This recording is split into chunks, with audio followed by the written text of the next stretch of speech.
Hello my dear, how are you all. I hope सभी लोग अच्छे होंगे। How to find the relation among various physical quantities. जैसा कि हमने पिछले क्लास में डिस्कस किया था, एक फिजिकल क्वांटिटीज़ का रिलेशन हमने फाइंड आउट किया था। आज भी हम लोग एक फिजिकल क्वांटिटीज़ का रिलेशन फाइंड करेंगे with the help of dimensional analysis. Alright, so let's begin. Problem is time period of a simple pendulum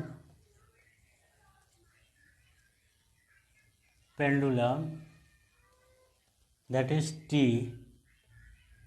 depends upon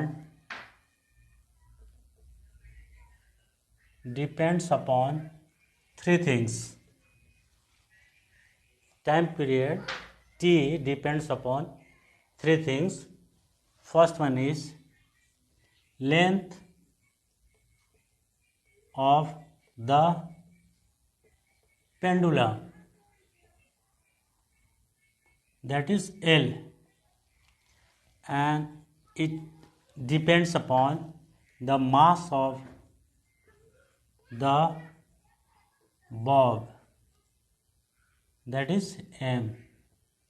ये जो है पेंडुलम जो है, ये पेंडुलम की लंबाई पे निर्भर करता है कि कितना लंबा है, and mass of the Bob, जो इस तरह से पेंडुलम हम लोगों ने जैसा कि जान रखा है, इस तरह का पेंडुलम होता है।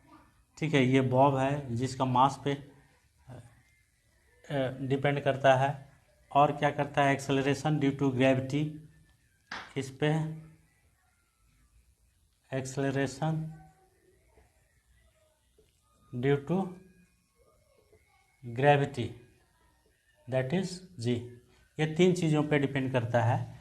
तो प्रॉब्लम रहेगा कि find the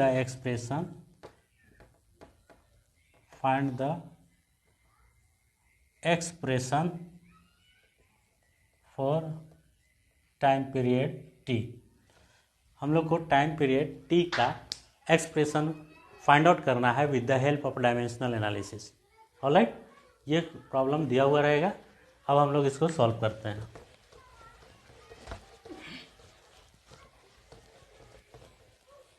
according to the question, जैसा कि क्वेश्चन में दिया हुआ है कि टी जो है, टाइम पीरियड जो है, वो depends upon length, that is L.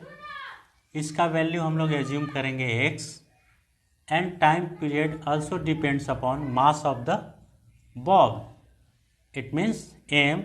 इसका भी वैल्यू हम लोग एज्यूम करेंगे Y, and again time period also depends upon gravity, acceleration due to gravity, it means G. So इसका भी वैल्यू हम लोग एज्यूम करेंगे जेड। क्लियर है। जब सभी प्रोपोर्शनैलिटी को हम लोग इक्वलाइट करेंगे तो ये हो जाएगा t इज इक्वल टू, एक समान करेंगे, t is equal to k L to the power x, m to the power y, and g to the power z। ऐसे लिखेंगे, जहाँ k जो होगा वो क्या होगा, डायमेंशन लेस प्रोपोर्शनैलिटी कांस्टेंट होगा। जैसा कि हमने पिछले वीडियो में भी आप लोगों को डिस्कस किया था, बताया था कि के जो होता है वो डायमेंशन लेस प्रोपोर्शनैलिटी कांस्टेंट होता है। और अब हम लोग को ये इक्वेशन मिला है। अब इसको हम लोग को चेक करना है कि डायमेंशन ऑन LHS, जैसा कि हम लोग जानते हैं कि डायमेंशन जो है किसी भी इक्वेशन को करेक्ट होने के लिए उसके बोथ टर्म का जो डायमेंशन है, dimension on LHS must be equal to the dimension on RHS। जैसा हम लोग जानते हैं, पिछले क्लास में हम लोग पढ़ रखे हैं। तो अब हम लोग इसको चेक करेंगे कि ये इक्वेशन जो है गिवन, ये सही है या गलत। तो t का डायमेंशन हम लोग लिखेंगे, t क्या है, टाइम है, तो इसका अगर डायमेंशन लिखेंगे तो डायरेक्टली t लिख देंगे। तो LHS साइड में एक ही टर्म है फिलहाल, और RHS साइड में देखेंगे k क्या है, हमारा कांस्टेंट, तो इसका डायमेंशन लेस है तो इसको तो लिखेंगे ही नहीं। तो बचा क्या, एल। एल क्या है, लेंथ है, लेंथ का डायमेंशन एल लिखेंगे, टू द पावर एक्स है, एज इट इज एक्स लिख देंगे। फिर लिखेंगे एम, मास है उसका डायमेंशन एम लिखेंगे, और पावर जो है वाई है, एज इट इज पावर लिखेंगे वाई। अगेन जी जो है ये क्या है, एक्सेलरेशन ड्यू टू ग्रेविटी है।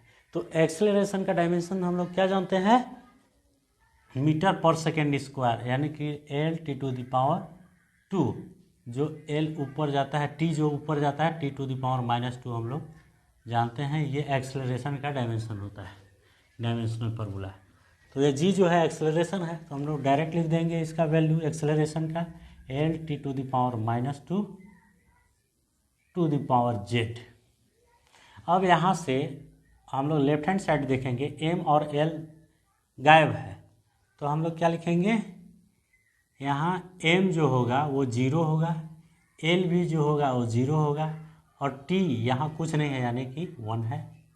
ऐसे इस टर्म में हम लोग लिख देंगे L to the power x, M to the power y, and L T to the power -2 का whole to the power z. अब यहाँ हम लोग दोनों LHS और RHS साइड को क्या करेंगे, इसका बेस और इसका बेस जो m है उसको इक्वलाइट करेंगे, तो क्या हो जाएगा, m to the power 0 is equals to m to the power, यहाँ क्या है y, तो y इज इक्वल्स टू क्या मिल जाएगा हम लोग को 0। ये हम लोग को पहला इक्वेशन मिल गया। अब हम लोग देखेंगे कि t टू द पावर 1 है is equals to t to the power -2z, तो 1 इज इक्वल टू -2z, तो z इज इक्वल टू क्या हो जाएगा, -1/2, ये z है। तो ये इस तरह से हम लोग को z का भी वैल्यू मिल गया।